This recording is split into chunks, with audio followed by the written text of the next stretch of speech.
दोस्तों, America Chabahar port को बर्बाद कर दिया। जी हां, भारत का अरबों का संपत्ति अभी जल करके खाक हो गया है। पूरी रिपोर्ट बताएंगे, तो वीडियो को एक लाइक और चैनल को सब्सक्राइब कर लीजिए और वीडियो को अंत तक देखिए। यह चबाहार है, वही चबाहार पोर्ट जिसे भारत सालों से डेवलपमेंट कर रहा था। इसे पूरी तरीके से मिट्टी में मिला दिया है अमेरिका के सेना ने। और ना सिर्फ चबाहार पोर्ट बल्कि उसके आसपास का जो भी इलाका था, इतनी विध्वंस बमबारी की है कि मटिया मेट कर दिया है। अब सब कुछ, इसके अलावा चबाहार पोर्ट की रेलवे लिंक थी, उसे भी पूरी तरीके से तबाह कर दिया है। जी हां, अब आप ही लोग समझिए कि अमेरिकी फौज कहर बनकर का टूट रहा है ईरान पर। ऐसा हमला तो अमेरिका ने तब भी नहीं किया था जब युद्ध शुरू हुआ था और पहले दिन अयातुल्ला खामनेई को मारा गया था। उस दिन भी इतना बड़ा हमला नहीं हुआ था जितना पिछले 24 घंटों में किया जा रहा है।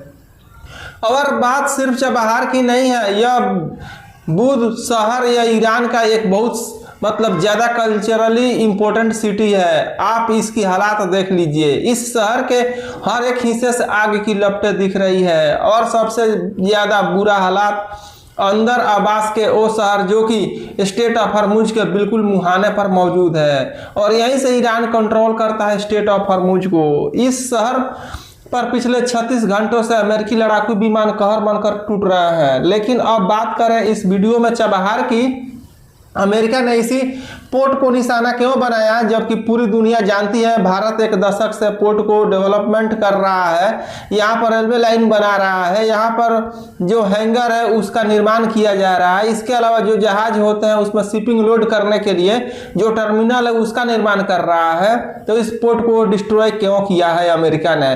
तो देखिए, अमेरिका की रीजनिंग यह है कि बंदर अब्बास और चबाहार का जो बंदरगाह है, जो पोर्ट है, वह ईरान ने पिछले 2-2.5 महीनों के अंदर रडार स्टेशन स्थापित कर लिए थे। जी हां, कम्युनिकेशन नेटवर्क स्थापित कर लिया था। इसके अलावा कुछ हद तक डिफेंस सिस्टम ही तैनात कर दिए थे ताकि अर्ली वार्निंग मिल सके ईरान को। मतलब इनकी प्लानिंग थी कि कल को अमेरिका दोबारा फिर से हमला करने आए तो उनके सबसे फॉरवर्ड इलाके हैं ना, वही बंदर अब्बास, दूसरा चबाहार, यहीं से ईरान की धरती शुरू होती है।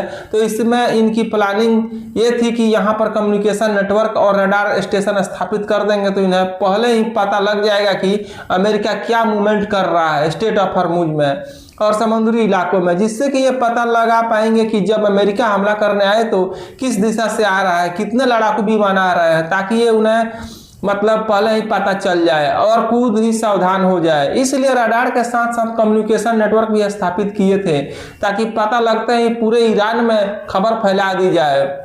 और इसीलिए अमेरिका ने कहा कि फिलहाल उसका पूरा फोकस है इन नई रडार स्टेशन और कम्युनिकेशन नेटवर्क को ध्वस्त करना, जिसके बाद से अमेरिका एयर सुपीरियर हासिल कर लेगा ईरान के ऊपर। फिर यह चाहे जितने भी बमबारी करे, स्ट्राइक करे, ईरान का कुछ भी नहीं बिगाड़ पाएंगे। इसलिए आप देखेंगे कि अभी जो स्ट्राइक हो रही है ना, इससे 10 गुना स्ट्राइक होगी आने वाले 24 घंटों में जब अमेरिका एयर सिक्योरिटी हासिल कर लेगा। जी हाँ, लेकिन एक चीज तो सबसे इंटरेस्टिंग है, वो यह है कि इजराइल का इससे में फिलहाल कोई हाथ नहीं दिख रहा है। इजराइल चुपचाप अपने घर में बैठ कर के अमेरिका के साथ दे रहा है। अमेरिका अकेला सब कुछ संभाल रहा है, लेकिन ऐसा नहीं है कि ईरान भी हाथ पर हाथ धरे बैठा है। ईरान प्रॉपर रिप्लाई दे रहा है। अमेरिका को ऐसी लगातार फुटेज और खबरें निकल कर आ रही है कि ईरान, बहरीन और कुवैत में जो अमेरिकी सैन्य बेस है उन्हें ज्यादा निशाना बनाया है, लगातार वहां मिसाइल गिरा रहा है। लेकिन अभी तक भी यूनाइटेड अरब अमीरात, सऊदी अरबिया और इसके अलावा कतर, ये 3 देश हैं जो पूरी तरीके से अनचट है। आपको याद होगा, अब शुरुआत में युद्ध शुरू हुआ था ना, तो उस समय इन तीनों देशों को सबसे ज्यादा टारगेट किया था ईरान ने, इन पर सबसे ज्यादा मिसाइल गिराई। लेकिन इस बार इन तीनों देशों को छुआ भी नहीं है। इसको 2 ही मतलब हो सकता है।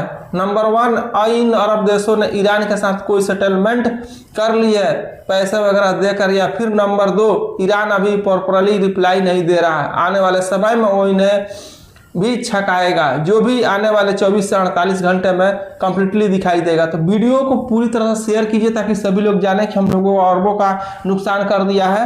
तो फिर मिलते हैं अगले वीडियो में, तब तक जय हिंद।